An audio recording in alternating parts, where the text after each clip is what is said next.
Welcome back. This is chapter 18 of the Mahabharata, Ekalavya, the Nishada. There came one day to Drona a dark young boy. He came near the Acharya when no one was about. He fell at his feet and said, "My lord, I have come to learn archery. Please accept me as your pupil." Drona liked his manners. He looked at him kindly and said, "Who are you?" The youngster replied, "I am Ekalavya. I am the son of Hiranyadhanu, the king of the Nishadas." Drona would not take him as a pupil as he was not a Kshatriya but a Nishada. He told him gently, "My dear child, I cannot take you as a pupil. I have undertaken to train these Kshatriya princes. You will not be welcome here.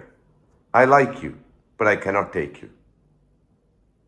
Disappointed and broken-hearted, the young Nishada boy went back to the forest, whence he came all the way to Hastinapura. He bore no ill will towards Drona, but he was unhappy.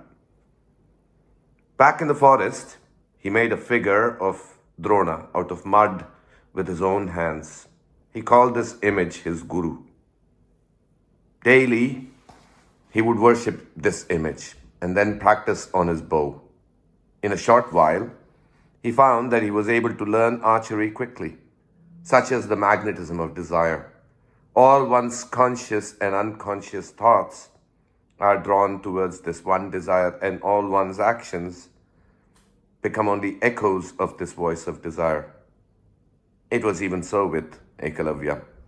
His love for archery and his love for his guru, who refused to take him as his pupil, not because he would not, but because he could not. These two loves made him think of archery and only archery. He wanted to master the art. Soon, he was an adept in it. Once the Kuru princess and Pandavas went to the forest on a picnic. The Pandavas had taken a dog with them. This dog had wandered right into the heart of the forest. It came upon a strange man. He was dressed in the skin of a leopard, and he walked like a leopard. Looking at him, the dog thought it was a wild animal. It began to bark furiously. Ekalavya, the Nishada, for it was he, could not resist the temptation to seal the dog of the Pandavas, or the mouth of the dog of the Pandavas, with his arrows. The long face of the dog was covered with arrows. 7 arrows had been interlaced and woven so skillfully that the dog could not open his mouth. He ran away from the spot and reached the camp of the Pandavas. The contraption about its mouth amazed everyone. Drona and his students admired the skill of the unknown archer, a man who had created a poem with his arrows. Some of them went in search of the stranger. Finally, they found him. They asked him who he was. He said, "I'm Ekalavya. I'm the son of Hiranyadhanush, the king of the Nishadas." When they asked him how he was able to work such wonders with his bow and arrow, Ekalavya smiled a proud smile and said, "This is because I'm the disciple of the great Drona." They all came back to the camp and told Drona about this. Arjuna, the favorite of Drona, was not pleased with this at all. He went to his Acharya and said, "You have promised to make me the greatest archer in this world. Now it seems as though you have given that promise to someone else. In fact, he is already the greatest archer in the world." Drona went with Arjuna to see this Ekalavya. He did not remember him at all. He found him dressed in the skin of a leopard. He stood with his bow and arrow in his hand.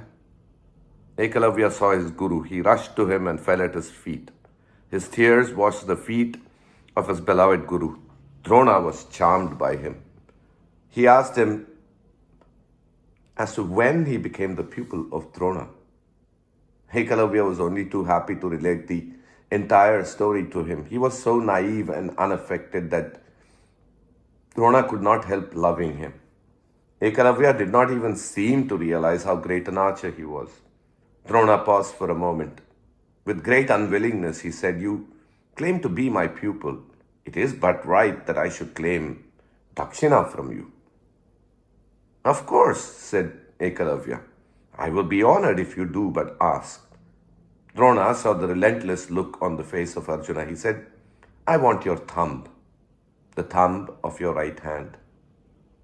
Not a sigh escaped the lips of Ekalavya. He smiled and said, I am happy to give you this dakshina in return for the art I learned from you. Here it is. He took a crescent-shaped arrow from his quiver and severed his thumb from his right hand and laid the bleeding digit at the feet of his beloved Guru. Drona received it. Arjuna was happy. There was nothing more to be said or done. It was all over. Ekalavya fell at the feet of his Guru and saluted him. He bade him adieu. Drona and Arjuna walked silently back to the camp. That was chapter 19. That was chapter 18. Ekalavya, the Nishada. Until chapter 19, this is me, Rajesh, signing off from Storytime with Rajesh. Ciao.